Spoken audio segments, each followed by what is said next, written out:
Israel லெபனானோட தெற்கு பகுதியில் தாக்குதல் பண்ணிக்கிறாங்க. காரணம் என்ன? அவங்க இந்த பக்கம் தாக்குதல் பண்ணதா வீடியோ பதிவுலாம் விட இவங்களும் பதிலுக்காங்க தாக்குதல் பண்ணிக்கிறாங்க.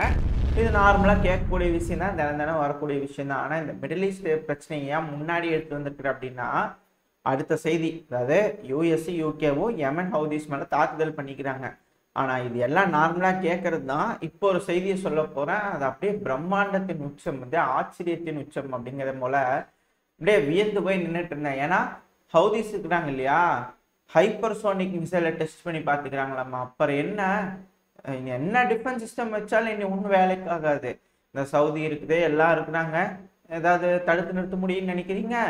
இங்கிருந்து ஏவுனாங்க அப்படின்னு ஹைப்பர்சோனிக் மிசைல்ல இஸ்ரேலில் போய் விழுகும் இல்லையா, வேணுங்கிற இடத்துல விழுந்துரும் இல்லையா அப்படிங்கிறது போல சொல்லப்பட்டு வருது. அதுக்காகவா இதுக்கு மேலே அவ்வளோதான். ஏன்னா ஹைப்பர்சோனிக் மிசைல் இருக்குது, தாங்காது. அமெரிக்காவோட போர்க்கப்பலாக இருக்கட்டும், யூகேவோட போர்க்கப்பலாக இருக்கட்டும், ஜெர்மனி தான் இருக்கட்டும், யூகேவை தான் இருக்கட்டும், ஏன்னா புதுசாக டிப்ளை பண்ணாங்க இல்லையா போர்க்கப்பல்கள் இந்த செங்கடல் பகுதியில், அவ்வளோதான் எல்லாம் தெரிச்சு ஓடிடுவாங்க அப்படிங்கிறாங்க.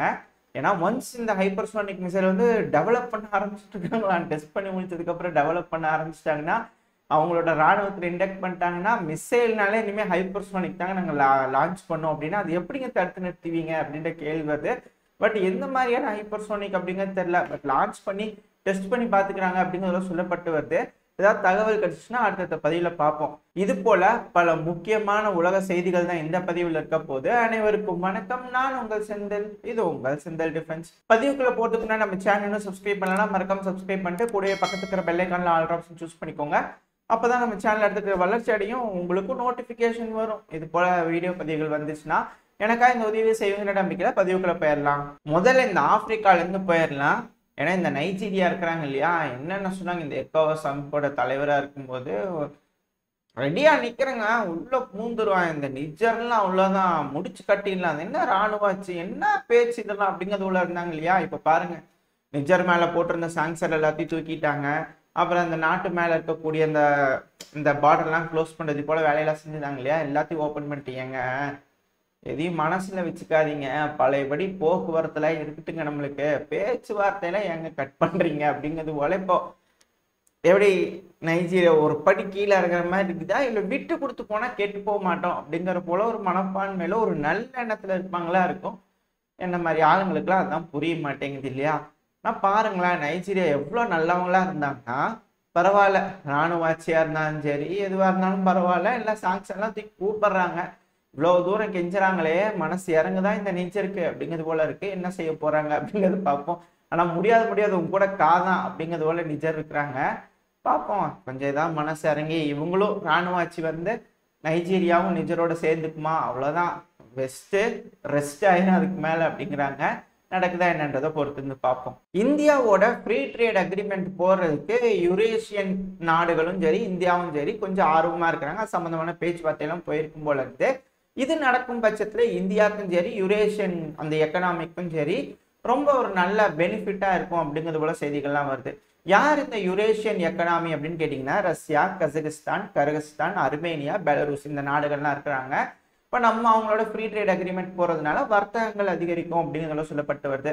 ஆல்ரெடி ஈரான்ல சபகர் போர்ட் இருக்கிறதுனால நம்ம சபகர் போர்ட்டை பயன்படுத்தி அர்மேனியாவுக்கு போயிட்டு வந்தாலும் ஈஸியா, எந்த பிரச்சனையும் இல்லை. நம்மளுக்கு ஈரானுக்கு நல்ல ரிலேஷன்ஷிப் இருக்கு.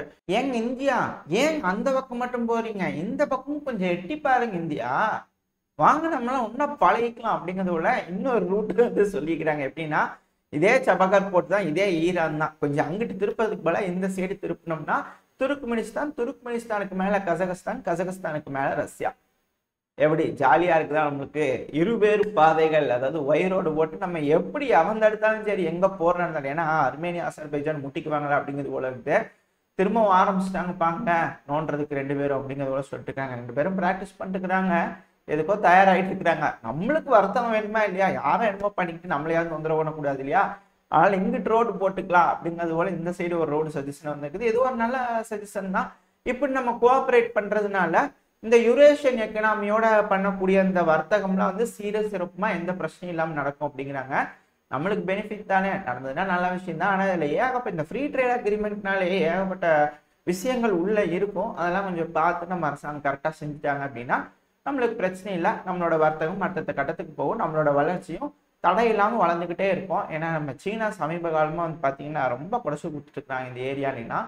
ஸோ நம்மளோட ஸ்ட்ரென்த் வந்து எந்த அளவுக்கு வளருதோ அந்த அளவுக்கு நம்மளுக்கு நல்லது இல்லையா. சில நாடுகள் வந்து அமைதியாக இருப்பாங்க, நம்மகிட்ட பேசுவாங்க, அப்படின்லாம் பேச மாட்டாங்க. அதே நேரத்தில் நம்மளோட பாதுகாப்பு ரொம்ப ரொம்ப முக்கியம். இப்போ கூட நம்ம அக்னி 5 வந்து சோதிச்சு பார்த்துக்கிறோம், அது ரொம்ப சக்ஸஸ்ஃபுல்லாக போயிட்டு இருக்கு. இது போல் வந்து மிரட்டியே வச்சுக்கணும். அதுவும் எந்த விதத்துலையும் சளைச்சவங்க கிடையாது, வந்தீங்கன்னா வகுந்து விட்டுரும் அப்படிங்கிறது போல தெளிவாக இருந்துட்டோம் அப்படின்னம்னா பல நாடுகளோட உறவு நம்ம கூட வர்த்தக உறவு இருந்துச்சு அப்படின்னா நம்ம கிட்ட வந்து மோதற்கே கொஞ்சம் பயப்படுவாங்க இல்லையா. பேசுறதுலேயே கொஞ்சம் டிஃபரன்ஸ் தெரியும். அதனால நம்மளோட வளர்ச்சி நம்மளுக்கு ரொம்ப ரொம்ப முக்கியம். அந்த பாதையில நம்ம போயிட்டு இருக்கோம் அப்படிங்கிற மாற்று கருத்து இல்லை. அடுத்தது நார்த் கொரியா. சமீபத்தில் இந்த சவுத் கொரியா அமெரிக்காலாம் சேர்ந்து அந்த இடத்துல வந்து டிராகன் ஷீல்டா இது போல ஏன்னா நிறைய இடத்துல நடக்குதுங்க ட்ரில்லு. பேரே வாயில வர மாட்டேங்குது. ஒரு இடத்துல ஒரு ட்ரில் வச்சுக்கிறாங்க.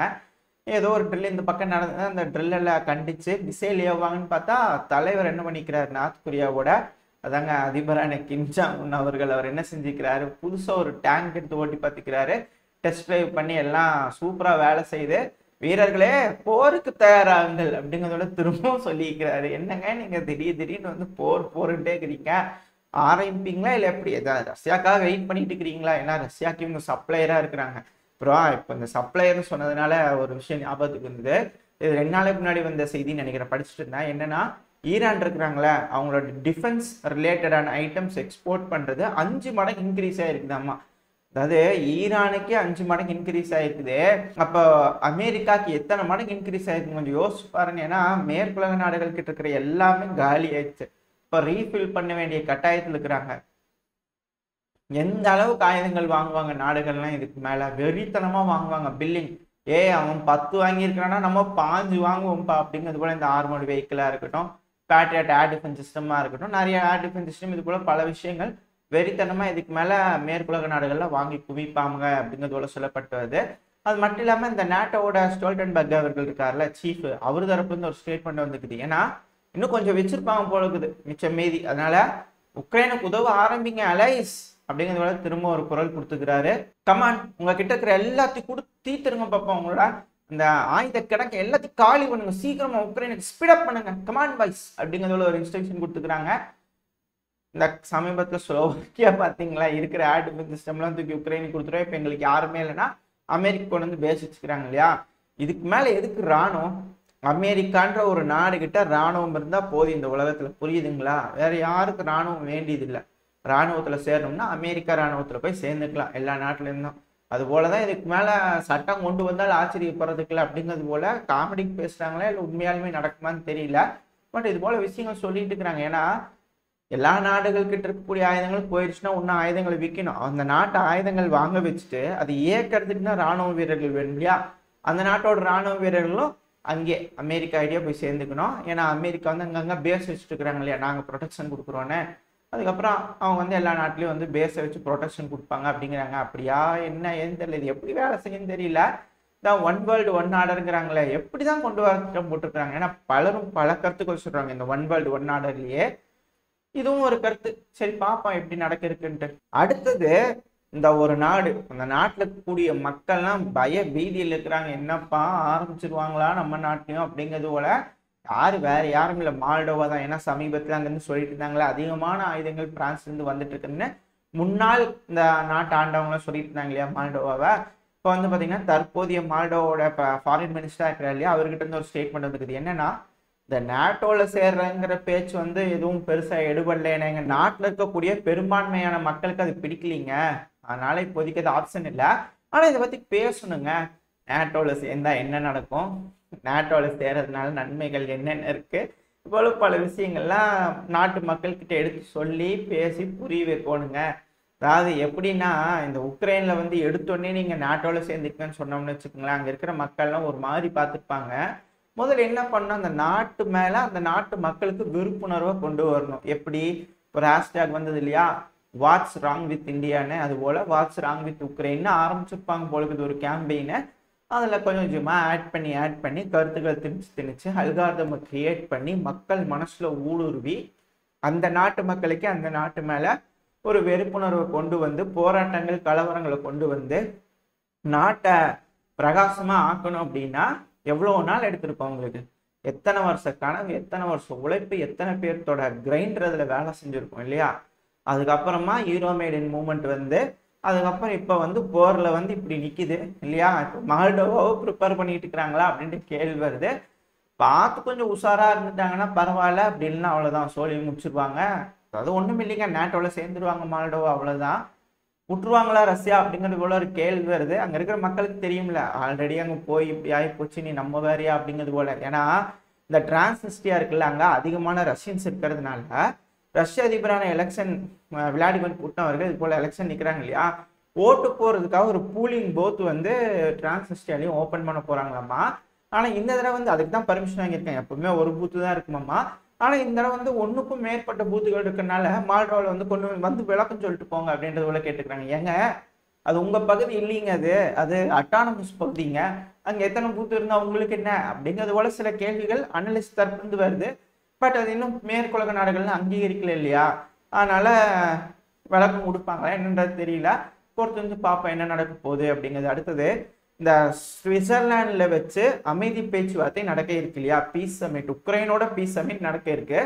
இதுக்கு வந்து பார்த்தீங்கன்னா ரஷ்யா பார்ட்டிசிபேட் பண்ணுவாங்களா மாட்டாங்களா அப்படின்ற போல கேள்வி வந்துருக்கும் போல இருக்குது. அதுக்கு ரஷ்யா தரப்புல இருந்து ஸ்போக் பர்சன் கிட்ட இருந்து ஒரு செய்தி வந்துக்குது. என்னன்னா, இங்க பாருங்க, சுவிட்சர்லாந்து எங்களை அஃபீஷியலா கூப்பிட்டா கூட நாங்களே எட்டி பார்க்க மாட்டோம். ஏன்னா சுவிட்சர்லாந்து அந்த நடுநிலைத்தன்மையை இழந்துருச்சு. இதுக்கு மேல அவங்களுக்கு இந்த சமாதானம் பண்ணி வைக்கிற வேலையெல்லாம் அவங்களுக்கு ஒத்து வராது. ஆனால் நாங்கள் அங்கெல்லாம் போக மாட்டோம் அப்படிங்கிறதோட ரஷ்யா தரப்பு வந்து தெளிவாக சொல்லிக்கிறாங்க. இது மிகப்பெரிய அடி அப்படின்றதோட சொல்றாங்க. ஏன்னா அது நடுநிலையா இருக்கிறதுனாலதான் அந்த நாட்டுல பேங்கா இருக்கட்டும் பல விஷயங்கள்லாம் பல பேர் இன்வெஸ்ட் பண்ணியிருந்தாங்க. இப்ப அது நடுநிலைத்தன்மை இழந்துட்டதுனால பலரும் இந்த பிரச்சனையெல்லாம் ஓஞ்சு முடிஞ்சதுக்கு அப்புறம் மிகப்பெரிய பொருளாதார பேரழிவு சுவிட்சர்லாண்டுக்கு ஏற்படும் அப்படிங்கிறாங்க. அப்படியா என்னன்றதை பொறுத்து தான் பார்க்கணும். இதோட இந்த பதிவை நம்ம முடிச்சுக்குவோம். இந்த பதிவு எப்படி இருந்துச்சு, உங்களுக்கு பிடிச்சிருக்கா, பிடிச்சுனா லைக் பண்ணிட்டு உங்க ஃப்ரெண்ட்ஸ் அண்ட் ஃபேமிலியோட ஷேர் பண்ணிக்கோங்க. அது கூடவே மறக்காம இந்த பதிவு எப்படி இருந்துச்சு அப்படின்னு உங்களோட கருத்துக்களை கமெண்ட் செக்ஷன்ல சொல்லுங்க. இந்த பதிவு நல்லா இருந்து கூட நம்பிக்கையில் அடுத்த பதிவில் உங்களை சந்திக்கிறேன். அது வரைக்கும் ஸ்டே சேஃப், பை பை.